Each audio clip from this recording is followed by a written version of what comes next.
Es una fría tarde de otoño y nos encontramos practicando senderismo en el monte. Es una actividad que realizamos frecuentemente justo a nuestro pastor alemán, al punto de que conocemos cada roca de esa montaña. Esta vez no estamos solos, sino que nos acompaña un amigo y esperamos que otros dos compañeros se nos unan cuando nos reunamos con ellos en el refugio de la montaña ubicado un par de kilómetros adelante. Cae la noche y divisamos a la distancia las luces del refugio. Al llegar notamos que está vacío. Preocupados por nuestros compañeros, salimos con el perro a buscarlos, mientras que nuestro amigo se queda en el refugio ya que no conoce la zona. La luz de la luna llena ilumina bien toda la montaña, así que no tenemos necesidad de llevar una linterna. Mientras, bajamos la montaña y nuestro perro corretea a nuestro alrededor, saltando, ladrando y jugando. Son aproximadamente las 9 de la noche cuando notamos un extraño sonido como de estática en el aire y nos preguntamos si habrán instalado alguna antena de radio en las cercanías que pudiera provocarlo. Pero es entonces cuando nos damos cuenta de que hace varios metros estamos caminando solos. Al girarnos vemos a nuestro perro que se quedó atrás, completamente inmóvil, apuntando hacia el bosque circundante con el hocico pegado al suelo.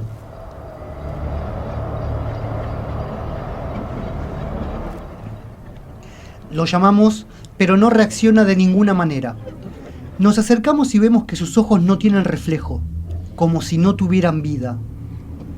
Tratamos de agarrarlo de la piel del cuello, pero resulta imposible. Su piel y pelaje no tienen textura. Pareciera que estamos intentando agarrar una estatua. Nuestro perro se encuentra completamente petrificado, como una pieza de museo. De repente nos alerta un llamado. 2 personas nos gritan desde el camino. Son nuestros amigos que estaban demorados. Les contamos que bajamos a buscarlos y les mostramos el estado de nuestra mascota. Mientras lo revisan nos preguntan por qué estábamos ahí en la oscuridad.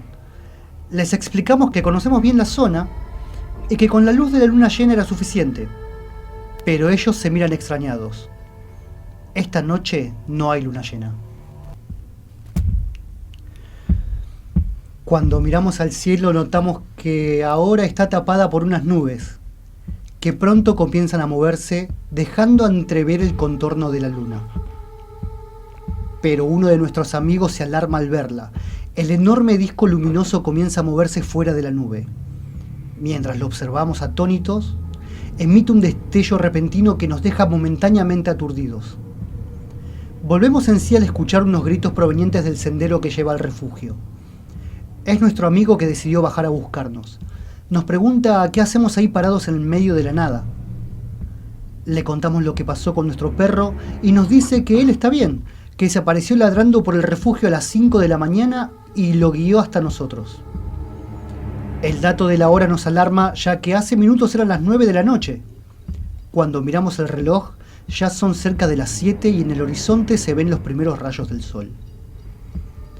Hasta hoy ninguno de los 3 sabe qué nos pasó durante esa fatídica madrugada. Esto es Punto Cero. Bienvenidos un día más a Punto Cero, nuestro programa de misterios de todos los miércoles.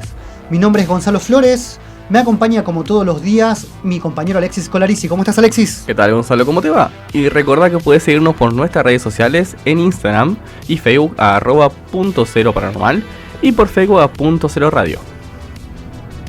Además nos acompaña también nuestra compañera Marisa Cerillo de los controles. ¿Cómo estás, Marisa? Buenas noches. Y hoy vamos a tener un tema del que seguramente muchos de ustedes ya tienen bastante conocimiento porque es en la cultura popular una cuestión muy arraigada ya. Seguramente lo habrán visto mucho en películas y series, canciones. Está un poco gastado el tema ya. Está un poco gastado y sí. Nosotros ahora lo que vamos a hacer es tratar de tirar un poco de luz en el tema. Porque es verdad que se habló mucho de fraude, es verdad que hay mucha gente que no entiende bien de qué se trata. Y esta noche vamos a tratar de arrojar un poco de luz a este misterio que es el caso Roswell, el caso del famoso estrellamiento ocurrido en 1947 en Nuevo México, Roswell, Nuevo México, Estados Unidos. Así es, esto sucede la noche del 2 de julio en 1947. Sucedió durante una fuerte tormenta eléctrica, según dicen los que estaban en esa zona. La zona está situada a 120 kilómetros al noreste de Roswell, cerca de un pueblo llamado Corona. Esto es en el estado de Nuevo México. El choque ocurre dentro del rancho de Mac Brazel. Él era capataz del rancho Foster y esa noche escuchó unos ruidos que no eran normales en la tormenta. Si bien era una tormenta bastante fuerte como nos cuentan, había ruidos ya de por sí extraños en la zona, había ruidos, zumbidos, y de repente escucha un ruido muy fuerte que vibra toda su casa. Obviamente no salió porque había una tormenta increíble y por precaución y miedo no lo hizo. Al día siguiente, él, Mac, junto a su vecino, emprendieron un viaje a caballo para verificar qué había pasado, qué era ese ruido, qué pasaba con sus campos. Y vieron si estaba el ganado bien, si estaba todo en orden. Cuando de repente llegaron a un lugar que había todo escombros. La zona alrededor de casi unos 900 metros a la redonda, la tierra toda destruida, un gran cráter. Y dentro de pedazos de muchos metales. Pero la descripción perfecta que hacen son unos metales con un brillo extraño. Tanto los brillantes como opacos, pero no los metales que encontramos, ya sea el mineral del que estén compuestos.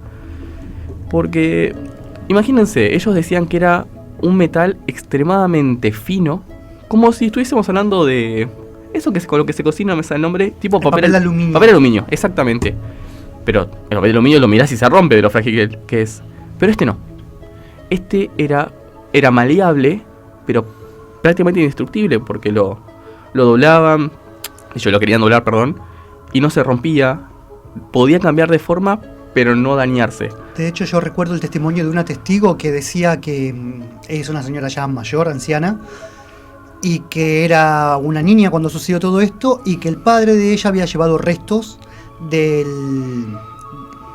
lo que encontraron, ¿no? Del accidente. Y una de las cosas que contaba era que parecía papel aluminio, pero que ella cuando lo tomaba en su mano y cerraba el puño, no sentía el papel, que es como que se arrugaba, y cuando lo volvía a soltar, se volvía a estirar y volvía a la forma original de una lámina dura y rígida. Como que tenía memoria. Exactamente. Como las almohadas de ahora, que te acostás y vuelve a la forma. Bueno, exactamente. Ese es el estilo. No solamente estos metales, sino que había como unas especies de estructuras, también destruidas claramente al contexto del lugar donde estaban, que parecían supuestos engranajes, pero no tenían la forma normal de un engranaje. A ver, dos granjeros, vida agraria, llegan, hay un pozo enorme con todos pedazos de metales. Claramente no saben lo que es. Al día siguiente, mejor dicho, el domingo 6 de julio, el Mark agarra un par de metales y se dirige a Roswell, a la oficina del sheriff. Al alguacil. El alguacil... Sí, está bien, George sheriff. Wilcox, sí, depende del estado, ¿no? Uh-huh. George Wilcox, primero no le cree. Dice, no, seguramente se cayó algo o reventó algo. No le cree. O hasta pensaban que era una joda. Se acerca al rancho, ve lo que pasó y claramente se sorprendió al punto de que llama directamente a la base militar de Roswell. A los días siguientes llegan unos militares, el coronel William Blanchard y el mayor Jesse Marcel, y un agente de contraespionaje. O sea, pongámonos en el momento, ¿no? 1947, una explosión, estábamos en épocas de guerra. Claro, el contexto es este. El contexto Hacía es así. 2 años terminaba la Segunda Guerra Mundial. Exacto.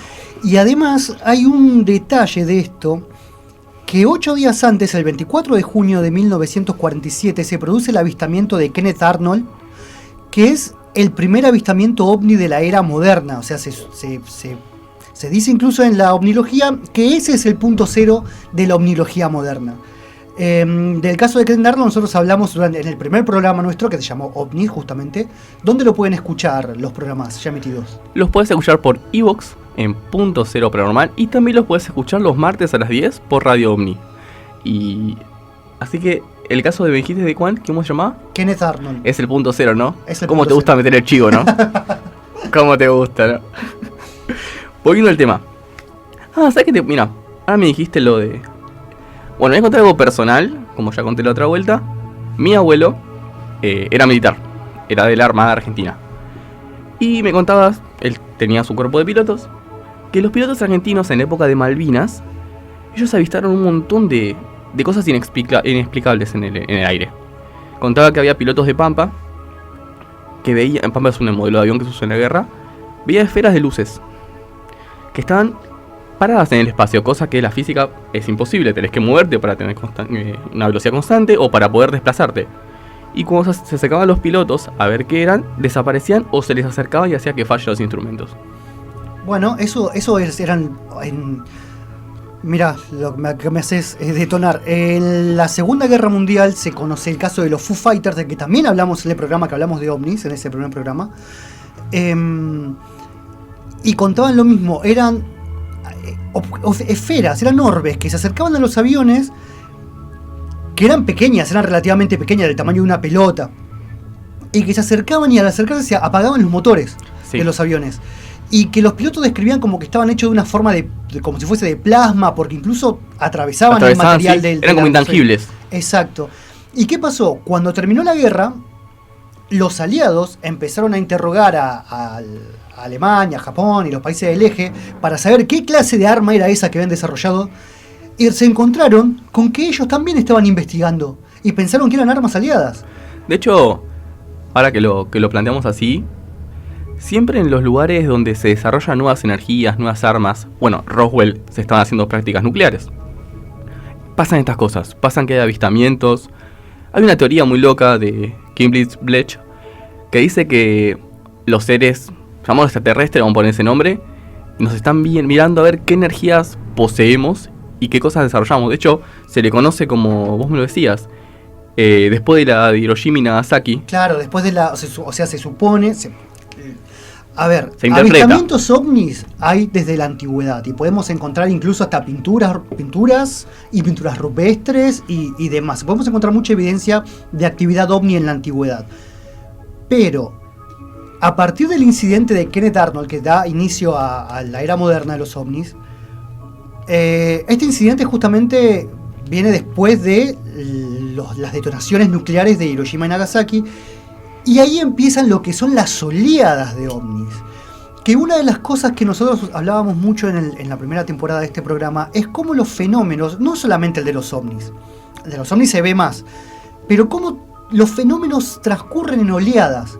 De repente hay oleadas de avistamiento de ovnis y después desaparecen. De repente me acuerdo hace algunos años, 2015, 2016, el fenómeno de The Hum. El zumbido que se escuchaba, como que algunos titulaban las trompetas del apocalipsis, que se escuchaban unos extraños zumbidos en el cielo, nadie supo nunca de dónde venían. O por ejemplo... ¿te acordás de los chemtrails que empezaron a salir por todo el mundo? Bueno, los chemtrails también. O por ejemplo, la Tierra que... Bueno, ahora esta semana pasó otra vez en México, creo, lo íbamos a traer y no llegamos. Pero esos agujeros que aparecen en la Tierra de metros y metros... de profundidad, completamente circulares, y que también 2016, 2017 aparecían por todos lados y después dejaron de aparecer. Bueno, como en los cultivos, ¿te acordás? Bueno, que aparecían las marcas. Sí, pero eso es todos los años. Un día vamos a dedicar un programa a eso.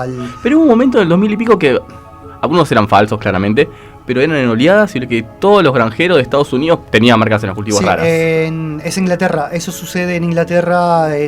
Son los se llama crop circle, ese fenómeno. Se producen. Es todos los años, justamente cuando en la época de la cosecha del maíz aparecen estos círculos. Un día vamos a hablar de eso porque es muy interesante ese tema. Volviendo al tema. ¿Cómo nos vamos de tema? La verdad, sí. Es increíble. Necesitamos 2 programas. Mal. Bueno, volvamos a situarnos. Roswell. Llegan los militares a ver qué pasó. Eran un coronel, un mayor y un agente de contraespionaje. ¿Por qué el agente de contraespionaje? A eso íbamos. Era un parte de posguerra y todavía había muchas tensiones en las potencias. Bueno, a ver, Rusia, Estados Unidos. Entonces, cualquier cosa de índole extraña que puede coincidir con un accidente bélico, ya estaba metido a ver si era Rusia o no. Más con estas cosas que estaba la tensión por el tema de desarrollo nuclear. Cuando llegan estos militares, ven el lugar, ven qué pasó, no coincide con nada que podría haber pasado por casualidad, y empiezan a recoger algunas muestras. De nuevo, el metal no lo pueden romper, y otra cosa, no lo pueden calentar. Y esto es muy importante, porque todos los metales, si los pones a calor, se hacen maleables. Este no. Este, si bien se podía mover, y como decías vos, de la clina que lo apretaba, no reaccionaba al calor. De hecho, la firma de energía, la firma del electromagnetismo que tenían, era rarísimo cuando lo chequearon. Y otra cosa muy interesante, decían que en algunos metales había una especie de jeroglíficos y alguna especie de pinturas que claramente no entendían, pero se repetían como si fuese una especie de lenguaje, por así decirlo. Una serie, sí, en Claro. unas vigas. Claro. Habían encontrado unas vigas como unas varillas en forma de viga y tenían estos jeroglíficos, de los que se habla muy poco de ese asunto. Pero eso es extraño, de hecho no hay ningún pictógrafo, no hay nadie de la índole, un lingüista que haya podido interpretar. No, porque ¿sabés lo que pasa? Que los que se conservan hoy en día, hay algunos que se conserva que los tiene gente, digamos, la gente. Y los que yo he visto que se conservan los tiene una persona, que ahora no recuerdo el nombre, que fue testigo, dice, ¿no? Que fue testigo directo de los escombros y los miembros. Y los que tienen son una reconstrucción que él hizo de memoria, digamos. Entonces, claro, no se puede. Imagínate que no se puede. Ningún lingüista va a descifrar eso porque. Claro. Sobre todo una persona que es mayor y que eso lo vio de niño. Entonces, imagínate que no se puede tener fe. O sea, no son fiables los recuerdos y está recontra demostrado que los recuerdos no son fiables. Bueno, habiendo visto esto, los militares, obviamente, descartaron la parte bélica de Rusia. Rusia y varios otros países, no solamente centrémonos en Rusia. Y dijeron, bueno, debe ser algo nuestro. Alguna especie de avión, algún piloto. Y no, se fueron por la teoría de que era un globo meteorológico que después vamos a... Sí, esa fue la respuesta oficial. Respuesta oficial. ¿Sabes lo que me hiciste acordar? En esa misma época, no recuerdo bien el año, pero en esa misma época, Rusia tenía su propio estrellamiento de ovnis. No me acuerdo si era Kapustin Yard. La verdad que no quiero decir algo que después no sea así porque no me acuerdo. Pero en ese momento Rusia también tenía su propio estrellamiento. Siempre cuando tenga a Estados Unidos, lo iba a tener Rusia. Sí. Bueno, cuando se dan cuenta de esto, obviamente la primera teoría es que, por los militares, que era un globo aerostático. No, mientras aerostático no, me estoy equivocando, un globo meteorológico. Lo primero que dicen los militares, que justamente Jesse Marcel, que fue el primero que dice esto, es que se estrelló un disco volante. O sea, lo primero que declaran los militares que llegaron al lugar es que cayó una nave extraterrestre al rancho. Y la mañana del 7 de julio sale en los diarios este asunto. Después lo desmienten. Claro, a la tarde lo desmienten, claro. Y dicen que no, que era un globo meteorológico. Sí, porque esto lo interpretan porque ya habían habido avistamientos de objetos circulares en el aire. Y los militares como que estaban un poco ya en el tema. Bueno, en el 44 justamente es otro caso más que hablamos en el programa de OVNIs, que los remito a ese programa si quieren escucharlos. El de la batalla de Los Ángeles, el caso de la batalla de Los Ángeles. En plena Segunda Guerra Mundial, una aeronave desconocida llega hasta las costas de Los Ángeles, cuando en esa época era imposible que Alemania llegara. Y se empiezan a bombardearla, pensando que era una aeronave alemana. Dura bastante tiempo el bombardeo. Incluso hubieron muertos, no porque la nave respondiera, sino por la metralla y por los restos de bombardeo que caían al suelo. Y la nave desapareció y nunca se supo qué fue eso. Bueno, los nazis, siempre los nazis queriendo hacer cosas raras. Bueno, Hitler tenía una admiración por lo raro y sobrenatural y las nuevas tecnologías, y habían diseñado los ingenieros, que en ese momento eran lo mejor, una especie de nave propulsada por electromagnetismo con oscilaciones, la cual era realmente era un platillo volador. Y la idea la había tenido de que él lo había visto. Entonces el diseño era de él. Sí, un día vamos a dedicar un programa a las armas maravillosas de los nazis porque hay algunas cosas que son de no creer. Bueno, después de esto hay un montón de controversias y se desmienten y mienten en el tema de los periódicos. Y no solamente eso, gana como todos los lugares que nombramos, gana un ápice de maravilla el lugar. Mucha gente viene a visitarlo, se hace conocido en todos lados y gente hasta se lleva a tierra. Y otra cosa, la tierra donde cayó quedó infértil. Ah, mirá qué buen detalle ese. Quedó infértil, no solamente donde se estrelló. Era el agujero donde quedó era de 900 metros a la redonda. 5 kilómetros a la redonda no crecía nada. Tremendo. Algo que es rarísimo, que nunca tuvo explicación, pero que me pareció relevante. Continuando con el resto del asunto, como les contaba, en la mañana del 7 de julio,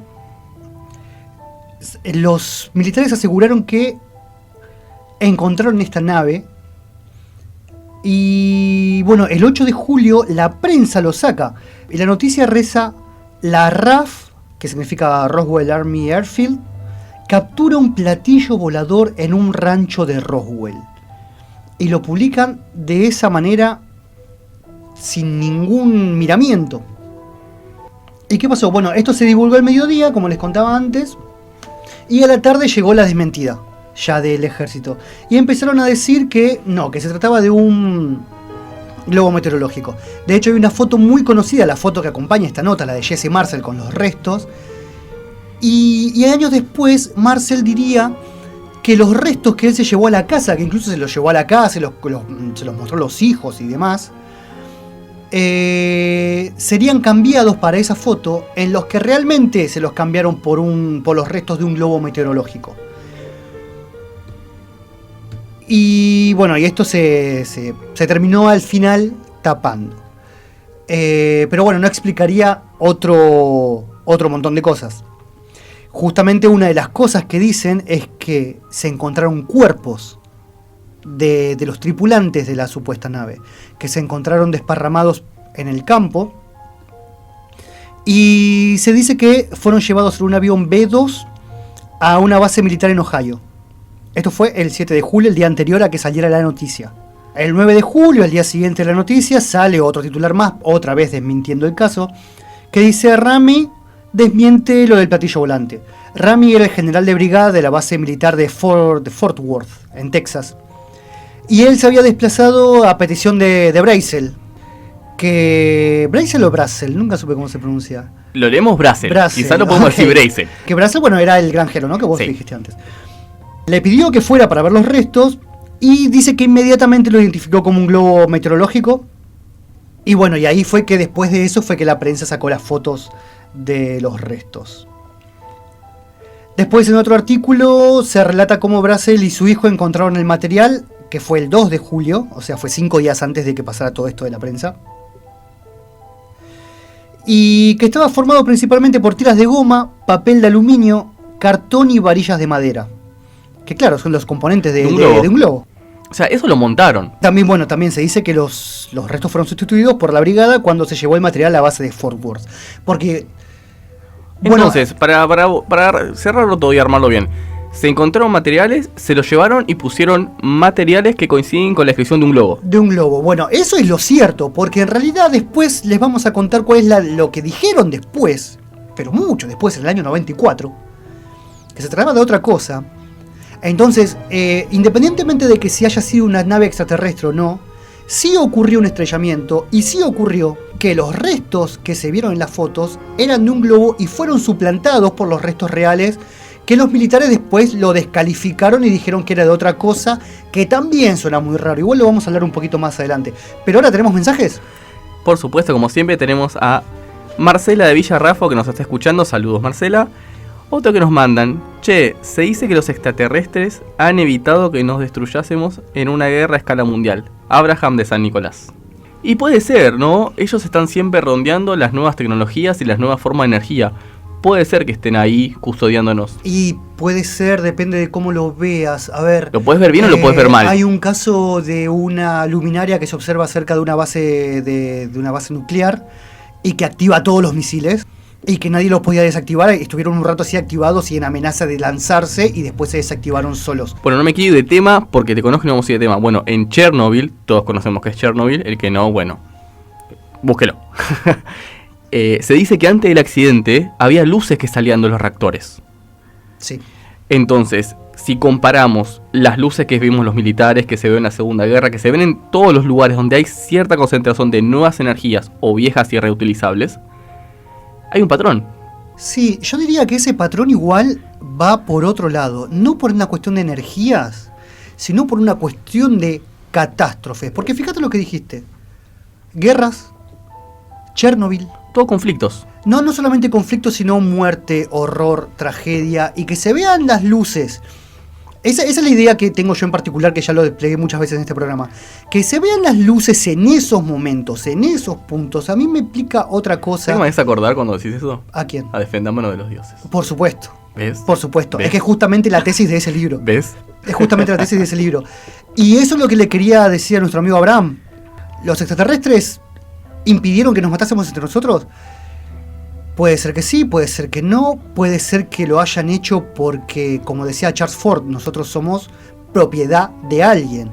Puede ser que nosotros para ellos seamos una inversión que les interesa proteger, porque en todo caso, ¿a quién van a mutilar para sacar de los órganos? Claramente, ¿quién los va a adorar?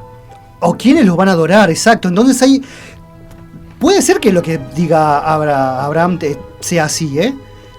Pero yo no lo dejaría como si fuese un gesto de buena voluntad. Y también, a ver, los extraterrestres, si de verdad tenemos en cuenta que son civilizaciones extraterrestres, deben ser muy diversas, de muchísimos planetas, con muchísimas culturas diferentes. Entonces, me parece que el título sería para esto, para contestar, somos una granja humana. Somos una granja. ¿Y quién hizo la granja humana?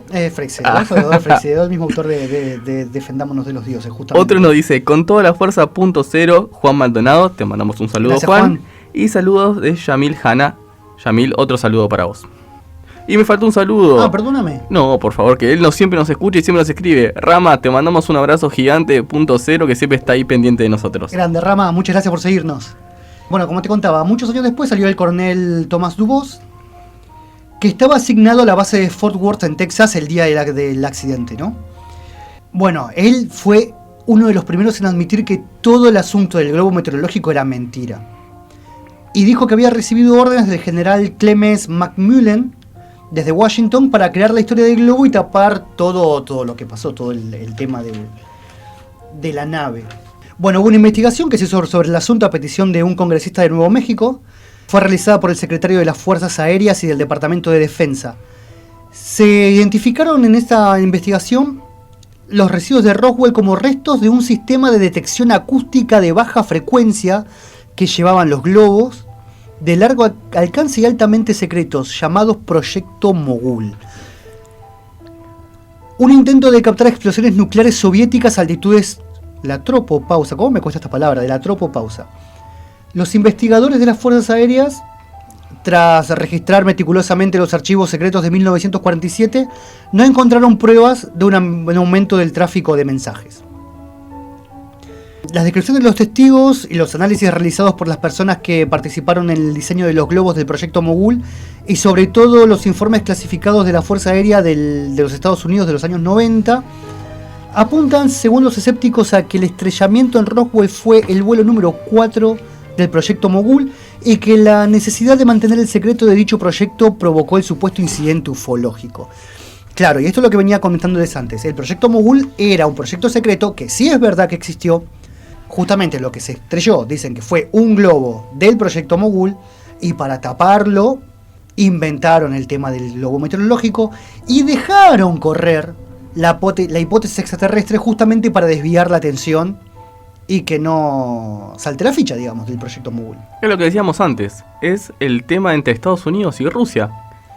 Claro, tal cual, exactamente.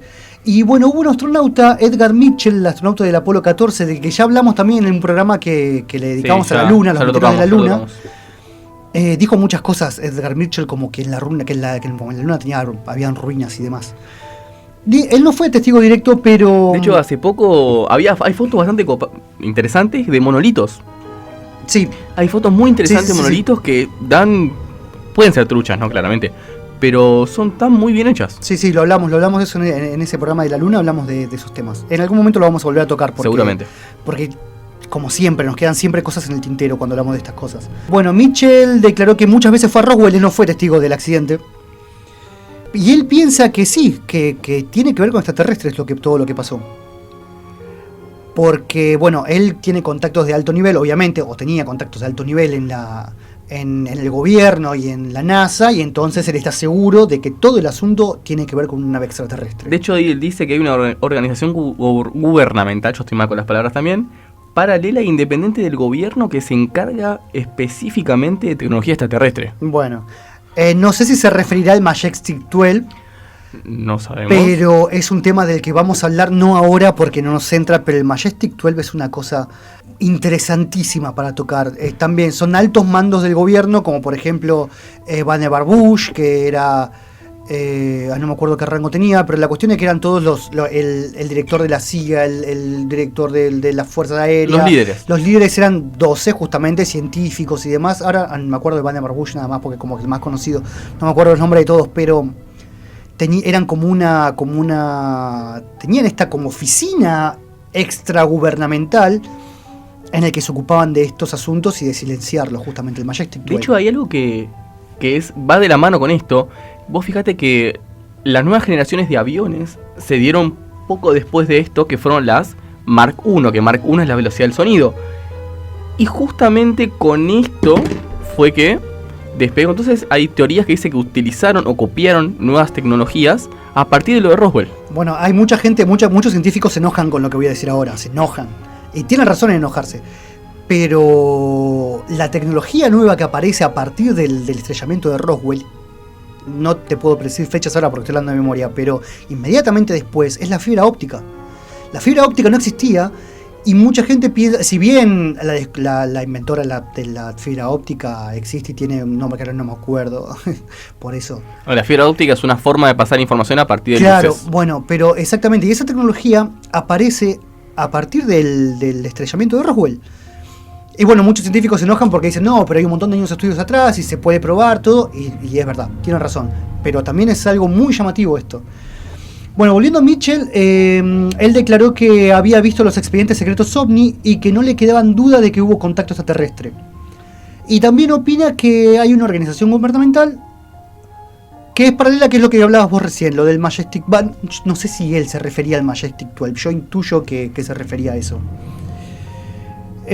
Ahora vamos a ir a una pequeña pausa. ¿Tenés mensajes antes, Alexis? Nos manda saludos Emanuel de Vicente López. Emanuel, un saludo grande desde Punto Cero. Gracias, Emanuel. Vamos a ir a una pequeña tanda y cuando volvamos les vamos a contar sobre aquel aspecto más conocido y relevante de todo este asunto, que es el famoso video de la autopsia al extraterrestre. Ya volvemos. Continuamos acá en Punto Cero y vamos a mandar un saludo muy especial. Vamos a mandar saludos especiales a gente que estuvo con nosotros desde que ustedes nos conozcan, desde que antes que esto tome forma, porque uno siempre tiene que acordarse quién te apoyó cuando empezaba. Le mandamos un abrazo y un saludo muy grande a Manuel Boira, el señor Boira, para que no se ponga celoso, a Pablo, y desde la distancia a nuestro gran amigo, hermano, por así decirlo, a Alexis Flores, que sin ellos no se hubiese impulsado tanto esto, así que siempre están con nosotros y para nosotros son un miembro más. A la distancia siempre nos están apoyando. Así que muchas gracias, chicos. Nos dan el apoyo moral para... Le mandamos un saludo muy grande a todos ustedes. Y como les contaba en el bloque anterior, hubo un video que se vio en todos lados. Yo me acuerdo en su época. Yo me acuerdo que era chico, tenía 6 o 7 años. Y me acuerdo que estaba en la estación de Retiro porque mi mamá iba a viajar. Creo que a Catamarca. Y recuerdo haber visto en un puesto de diarios de Retiro una tapa de la revista Conozca Más. Y el título decía: la primera foto de un ET. y era una foto en primer plano de la cara del extraterrestre de Roswell. Después de eso empezaron a aparecer programas especiales. En esa época en Telefe daban uno que se llamaba Siglo XX Cambalache, que lo conducía Fernando Bravo, y tuvo varios especiales hablando del video de la autopsia, que de hecho los pueden buscar en YouTube, esos videos. Esta grabación ganó notoriedad en 1995. El camarógrafo, o la persona que vendió este video, se llama Ray Santilli. Y era un emprendedor relacionado al mundo de los videos que vivía en Londres. El film duraba 48 minutos y mostraba la supuesta autopsia a un extraterrestre. En 1995 el cortometraje fue vendido a cadenas de televisión internacionales y emitida con altos niveles de audiencia en más de 32 países. Uno de ellos fue el nuestro, como les contaba recién. Bueno, el video, ¿qué muestra? Muestra un ser humanoide, macrocéfalo, que está tendido en una camilla. Es un video que está en blanco y negro grabado. Se supone que es un video de la época. Bueno, después vamos a ir viendo cómo viene la mano con el video. En el que básicamente se corta y se abre a esta criatura. La criatura la muestran completamente lampiña, con orejas muy pequeñas, ojos muy grandes, 6 dedos en las manos y los pies, y una de las piernas tiene una herida muy grande en una de las piernas, a la pierna derecha, que supuestamente es debido al accidente. En el video se ve cómo abren que la abren en copa, se llama cuando es la autopsia de ese estilo, en forma de copa. Desde las clavículas hacia el esternón. Exactamente. Y cómo lo abren y van retirando los diferentes órganos que los pesan y los van apartando y demás. Pero ¿qué pasó con todo esto? El video fue vendido como real, se analizó, un montón de gente dijo que era verdadero, que no cabían dudas, un montón de gente dijo que ese video era falso porque claramente el alienígena era un muñeco, además de que algunas cosas, como por ejemplo, recuerdo un detalle que decían que había colgado un teléfono en la sala de operaciones que tenía el famoso cable de espiral, y en esa época no habían teléfonos con cable de espiral, por ejemplo, en el 47, ¿no? En el año en que supuestamente fue grabado. Y así diferentes cosas, como que un doctor no agarraría el bisturí de esa manera, si están filmando no se van a parar delante de la cámara, cosas por el estilo. Un tiro y aflojente de verdad y no, como lo de la luna. Bueno, sí, tal cual. Con la diferencia de que en 2006 Santilli afirmó que, escuchá lo que dijo Santilli, que la película era parcialmente genuina y que era una reconstrucción de un film perdido que mostraba la autopsia real a un alienígena, y que él había visto, si él había visto el video, y que había unos pocos cuadros incrustados en el video que venían del original. Entonces, claro, acá ya tenemos confesión de parte, de relevo de pruebas. Es trucho, pero no tanto. Claro, es como que, claro, él primero lo vendió como real, y después dijo, bueno, no es tan real, en realidad es una reconstrucción que hice de un video que vi. Ya está, o sea, incomprobable. Mayoritariamente fue considerado un fraude, obviamente. La mayoría de los analistas la desacreditaron en su momento incluso. Bueno, y después lo que pasó fue que se empezó a armar toda una conspiración alrededor de esto, porque también está el tema de la desinformación, ¿no? Porque una de las cosas que dicen los conspiranoicos, y no digo conspiranoicos de manera despectiva, ¿no? Yo respeto mucho a los conspiranoicos, yo los respeto mucho porque en algunas cosas la pegaron, y en algunas cosas, como por ejemplo el proyecto MK Ultra, la pegaron de un gol de media cancha, mandaron ahí. Tal cual. Y una de las cosas que dicen es que, claro, ellos largan este tipo de cosas como operaciones, por ejemplo, como una autopsia falsa, para que toda la gente piense que es real y que después todo el mundo se entere que era falsa, para que uno después asocie a todo lo que pasa con algo falso. Porque como si esto se demostró que es falso, entonces todo lo demás también.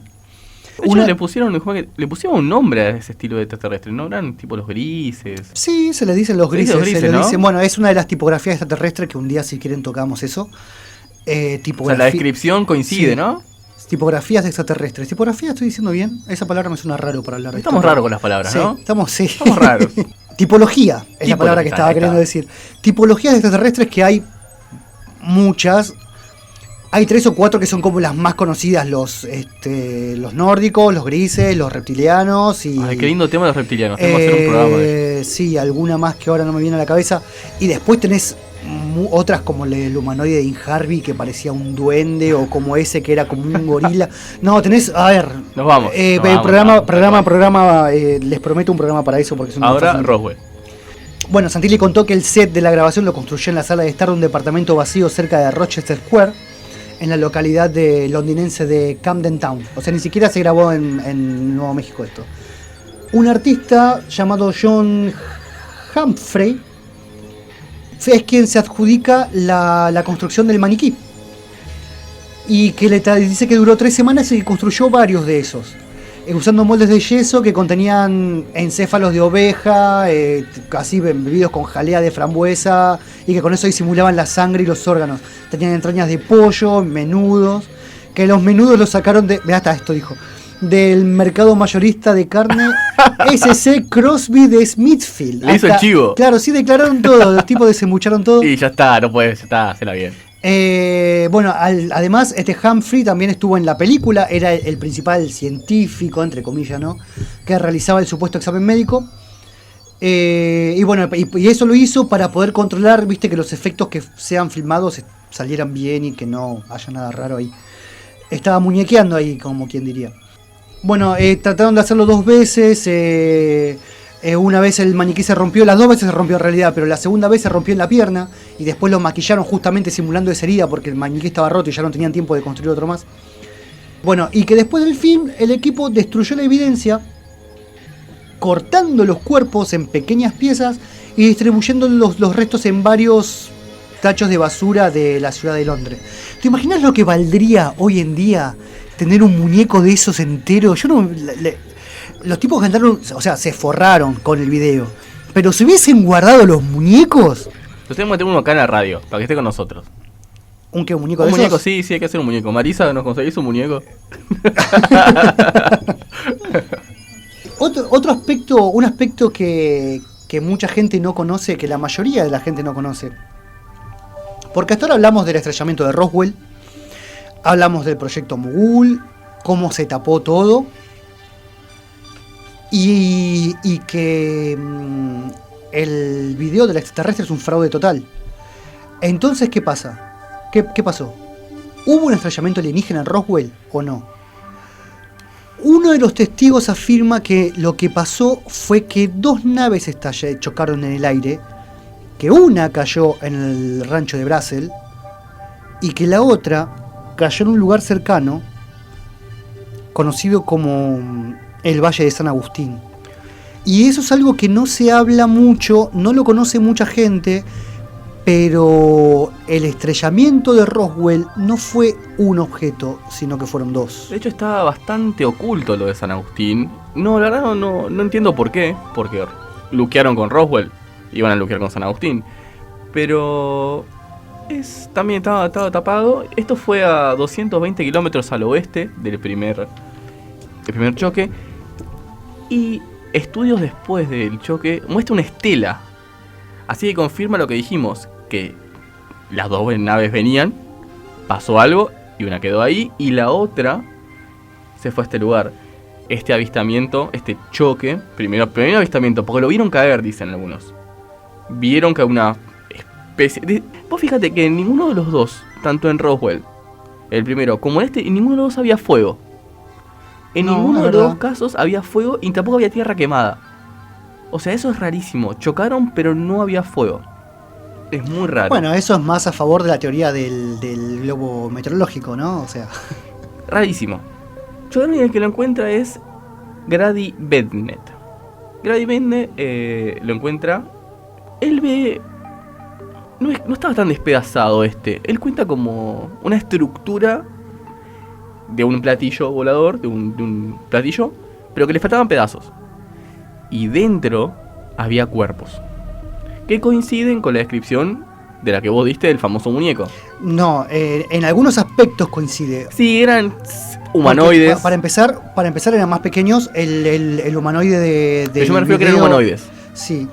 El humanoide del video tenía más o menos 1,60 m. Estos tenían menos de 1,5 m. Estaban vestidos. Sí. En Roswell, supuestamente, los humanoides de Roswell estaban desnudos. Decían que era como de goma, no tenían cierres. No tenían cierre, aberturas. era un traje hecho en una sola pieza. Sí. También eran de la tipología de los grises. Tenían 4 dedos en las manos y no tenían pulgar opuestos. A diferencia de él, el del video, que tenía 6 dedos. O sea que ¿no? los ojos eran ínfimos, tenían ojos muy chicos y cabezas bien redondas. Bueno, uno de los testigos de este estrellamiento fue Gerald Anderson, que en ese momento tenía 5 años nada más, estaba con su padre y su hermano, y un primo que estaban paseando por la zona esta de las planicies de San Agustín. Y bueno, y que se fijó en el objeto que ellos ya lo vieron en el piso, en la tierra. Ellos llegaron, vieron el objeto ahí, les llamó la atención que los reflejos de luz que emitía, y que se encontraba aproximadamente a 100 metros de donde estaban ellos. Y esto declara Gerald Anderson, esto declara él. Cuando nos acercamos, nos encontramos con un objeto plateado y circular que estaba como clavado en ángulo en la tierra. A su alrededor había vegetación quemada. Bueno, ahí justamente lo que decía, él declaró que había vegetación quemada. Dice que había arbustos que todavía ardían y 2 o 3 árboles que habían sido... Es que sí, alrededor ardía, pero en el epicentro estaba todo frío. Eso era lo raro. Claro. Mira, y él cuenta esto, que habían unos árboles que parecía que habían sido cortados en 2. Y dice que el padre le dijo, allí se estrelló algo. No sé si un dirigible o algo así. En estos momentos ya estábamos como unos 20 metros del artefacto y allí fue cuando mi hermano gritó, esto es una nave espacial, son marcianos. Esto es lo que cuenta este chico. Entonces sentí mucho miedo, sobre todo cuando vi a 3 pequeñas criaturas tendidas en el suelo, junto al disco volador. Otra estaba sentada. El que estaba sentado se puso de pie y aparentemente estaba ayudando a los demás. Al vernos se asustó y comenzó a retroceder, presa del pánico. Cuando alguien se movía, la criatura se espantaba, retrocedía y levantaba sus manos al unísono, como temerosa de que le hicieran daño. Parecía estar bien, aunque había un par de roturas en su uniforme. En cambio, sus compañeros estaban visiblemente heridos y sus uniformes estaban destrozados. Sin embargo, no vi nada que se pareciera a sangre. Toqué a una de las criaturas y no se movió. Recuerdo haber puesto mi mano contra el disco y noté que su superficie estaba fría, esto es justamente lo que vos decías, como si adentro estuviera refrigerado. Como estábamos bajo el sol ardiente, en medio de un desierto, esto es otra cosa que las mencionábamos antes, o sea, el metal no se calentaba con el sol. Lo normal hubiese sido que el aparato caído tuviese altas temperaturas, pero no fue así. Después Anderson agrega que en ese momento llegaron al lugar un grupo de estudiantes universitarios y su profesor, que se encontraban realizando una excavación arqueológica cerca de ahí. Volvemos directamente a leer textualmente lo que dijo Anderson. El profesor trató de comunicarse con los extraterrestres sin éxito. En ese momento llegó el ejército y empezó el terror. Nos rodearon y nos apartaron con la culata de sus fusiles, ordenando que no abriéramos la boca. En pocos minutos aquello parecía una invasión. A papá le dijeron que si hablábamos ese episodio con alguien, nos enterrarían vivos en el desierto. Mientras nos íbamos en el auto, vimos cientos de soldados en camiones y a pie, y aviones que habían aterrizado en la ruta. Además de este testimonio, hay algo muy particular que deja entrever que esto pudo haber sido real, y es el testimonio de Glenn Dennis, que era el trabajador de una funeraria de Roswell, que asegura que el día del incidente recibió una llamada telefónica en la que alguien le preguntó sobre la forma más adecuada de preservar cuerpos que han estado en descomposición, y para saber también si poseía algún ataúd hermético sellado del tamaño de un niño. Y el mismo Dennis agrega que posteriormente una amiga de él, una joven enfermera del Club de Noticias de Roswell, le reveló que había sido llamada para asistir a 2 doctores haciendo las autopsias de unos seres pequeños, de cabeza calva y desmesuradamente grande, cuyos cuerpos eran extraños y no humanos. Tenían la piel gris marrón, hendiduras u orificios como nariz, orejas y boca y 4 dedos sin pulgar. Ahora que me contaste todo esto, nos contaste, no puedo dejar de pensar que hay uno que está vivo. Se dice que hubo uno que sobrevivió un tiempo y después murió porque no comía. Se dice, o sea, eso ya son cosas que ya no inchequeables. Esta enfermera, la verdad que no recuerdo el nombre, pero fue entrevistada por Stanton Friedman, que es un astrofísico, de origen judío que escribió un libro sobre el caso Roswell y que entrevistó a todas estas personas. Y estos testimonios, que en principio serían inconexos, él los fue armando y se encontró con este mosaico, ¿no? Con este rompecabezas de que al final pareciera que algo de esto sí es real. Se encubrió, se pidieron ataúdes y una enfermera dice que sí, que ella fue testigo de la autopsia de estas criaturas del incidente de San Agustín. Le mandamos un saludo a Mario Molina, que nos saluda. Un saludo, Mario. A mí me gustaría preguntarle a los público, ¿qué creen? Estaría bueno que nos comenten en las redes. ¿Qué creen? ¿Se encubrió? ¿Fue real? ¿Qué opinión tienen? Claro, se encubrió, ya sea porque se trató de un accidente alienígena o como del llamado proyecto Mogul en serio, se encubrió. ¿Qué piensan? Se taparon los restos, se cambiaron. Pero sí, ¿qué creen ustedes que pudo haber pasado ahí? ¿Fue extraterrestre? ¿Fue una nave extraterrestre? ¿Pudo haber sido otra cosa? ¿Una nave con seres de otra naturaleza? ¿Por qué? ¿En el desierto? ¿Por qué en esa fecha? ¿Por qué después de que Kenneth Arnold viera estos 9 objetos que volaban en formación, se produce este incidente? ¿Por qué esto de ocultar? Siempre la misma historia, siempre ocultando lo que... Sí, ellos son los que deciden, ¿no? Claro. Que la gente no está... ¿Y quién le da el poder para decir esa la bronca? Y el poder se lo dan ellos mismos. Bueno, ahora hay muchas descalificaciones de casos OVNI que están ocurriendo incluso en estas fechas. Un día podríamos hablar de eso, las descalificaciones de la CIA, y hay muchas organizaciones que están revelando y admitiendo que existe un fenómeno anómalo aéreo desconocido, que ellos no pueden asegurar que sean aeronaves o algún tipo de fenómeno atmosférico o lo que fuere, pero cuestión de que ellos no pueden controlar y que no saben qué es. Bueno, hay muchos interesantes para un programa más adelante de la NASA, los fallos que tuvieron la NASA que le adjudican algunos a luces que se meten adentro de las naves.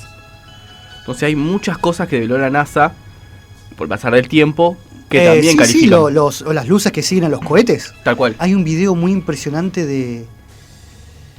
Me voy por las ramas, no sé si lo pusimos ese video en el canal nuestro de YouTube, que se ve creo que está filmado, no sé de dónde está filmado, la verdad que no me acuerdo, es un satélite. Y se ve la superficie de la Tierra, una luz que se va moviendo como si fuese una mota de polvo, que incluso a veces ese tipo de objetos pueden ser basura espacial y demás que están en la deriva en el espacio. Y se va moviendo y de repente... algo desde la Tierra sale disparado, como si fuese una suerte de misil o algo así, y antes de que salga disparado, el objeto se mueve a gran velocidad, cambiando de dirección abruptamente, cosa que da a entender que no era basura espacial ni nada, y que se adelantó a ese otro objeto que salió disparado de la Tierra, que pareciera un misil. Voy a buscarlo y voy a subirlo a nuestro canal de YouTube para que lo puedan ver todos, es muy impresionante. Pero bueno, hasta acá vamos a llegar porque el tiempo en radio es tirano. Los invito a que nos acompañen la semana que viene, que vamos a tocar un tema totalmente diferente. Vamos a hablar de casos paranormales que terminaron con la vida de los testigos. Porque uno muchas veces pasa de que se cuentan un montón de cosas, pero nada, quedan en anécdotas. Pero ¿qué pasa cuando hay gente muerta? ¿Qué pasa cuando hay nombres? Cuando hay nombres de personas que murieron de formas completamente extrañas después de ver una luz o después de... O por ejemplo, nosotros hablamos ya en varias ocasiones de la mutilación de ganado, no le dedicamos un programa pero lo mencionamos. ¿Y qué pasa en esos casos de mutilaciones de personas? Cuando en vez de encontrar ganado, encontraron gente. O gente prendida a fuego de la nada. Exactamente, la famosa combustión espontánea. Si quieren conocer más sobre esos temas, los esperamos la semana que viene. Mi nombre es Gonzalo Flores, me acompañó Alexis Escolarici y en los controles estuvo con nosotros Marisa Cerillo. Buenas noches y hasta la semana que viene. Nos vemos.